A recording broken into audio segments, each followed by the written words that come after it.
Hi guys, welcome back. Thanks for being here. So, I wrestled with the idea of whether or not to make a video about this because I know that everybody's been talking about it. And, well, I feel like I do want to put my 2 cents in on this because I have been a royal watcher for pretty much my entire life. I have roots in Europe, family roots in Europe, and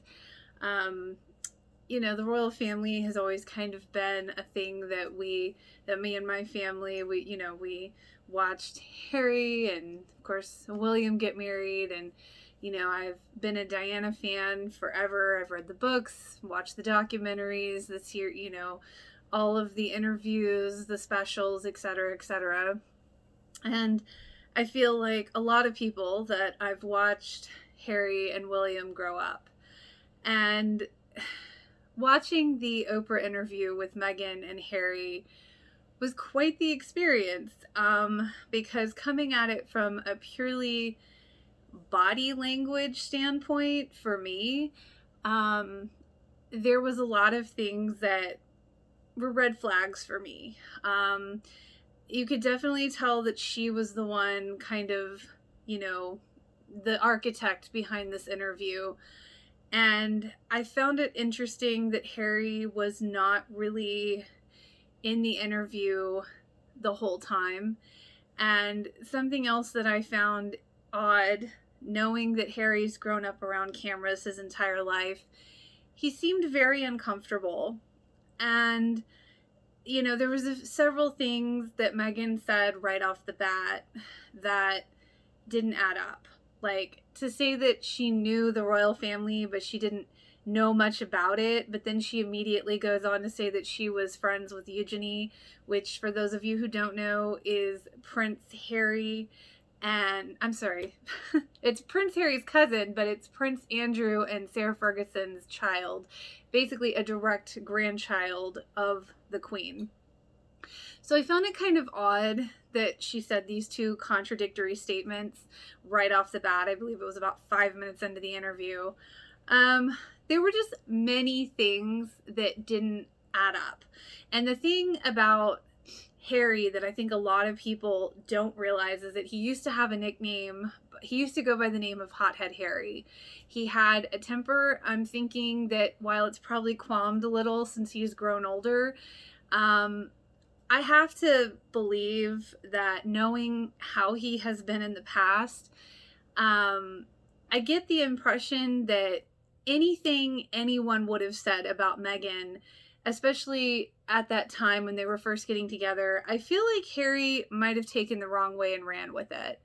Now, I'm not saying that's what happened, because we don't know. And that's kind of my other problem with this whole interview. There was a lot said without saying anything at all. There was a lot of accusations. And the thing that I noticed the most about Meghan was her eye movements, her body language.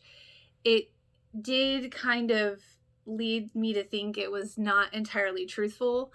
But like I said, there was a lot said without saying much at all. And there was a lot of alluding to things. Like, she wouldn't actually say it. She'd kind of let Oprah fill in the blanks. And, forget proof. Honestly, I'm more of the mindset that I just want context. I'm a very situational and context kind of person. Like, it's not so much what you say, but how you say it. I'm very big on that. So I find it really interesting that these things weren't specifically said by Meghan. It was a lot of alluding to and kind of letting Oprah fill in the blanks and kind of fill in the blanks, make up your own, mind on it. And, if these statements were made, that is atrocious. And I can understand why she would feel the way she did, obviously. But the issue is, again, context for me. I would have preferred there to be a little more context to this. I don't really need to know who said it.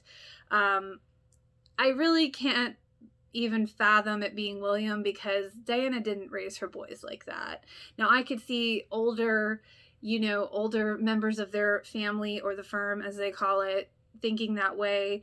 Although at the same time, I don't know. I mean, it's a catch-22 for me. And believe me, I am in no way defending the royal family. They treated Diana horribly, and they definitely have their ways of thinking that most people wouldn't agree with. I think that when it comes to this, though, at the same time, I have to look at it like this is the oldest and widest, one of the oldest and widest institutions in the world.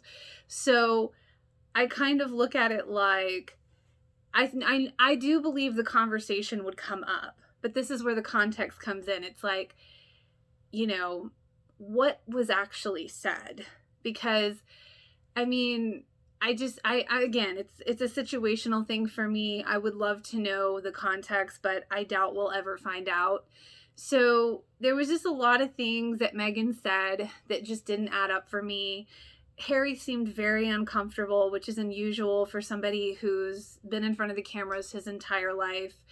And I was under the impression that they left because they wanted privacy. So to do this interview is also very contradictory to that whole main goal of wanting privacy. And I don't know. While I don't blame Meghan for Harry being the one to leave the royal family, because honestly, I feel like Harry would have eventually found a way to do that anyway. So I definitely don't blame her for that. And, you know, I do hope that they are happy because, you know, you just want to be happy in life, you know? And it breaks my heart to know that there is a rift. And I know that that would really hurt Diana because her boys were her world and they were so close before all this started. And I hope that they can find a way to reconnect and at least become closer again. I think that's the thing that got me. I was like, I hate that they have a rift and a feud. But yeah, I mean, there was just a lot of claims made, and you know, there were certain things that struck me as odd and really didn't add up. And honestly, the interview just really felt to me that it was a whole lot said for really nothing being clarified. I mean, it was just a lot of alluding to. And but you know what? Being a royal watcher, I will still continue to watch and see how this unfolds. And I wish them all the best, and I hope that they can all reconcile and, you know, be at least Harry and Will. I hope that they can, because I've grown up watching them grow up too, and it's just, Diana would want that. So yeah, I guess those are my thoughts on this. I hope you guys enjoyed. If you did, feel free to like and subscribe. Until next time, guys.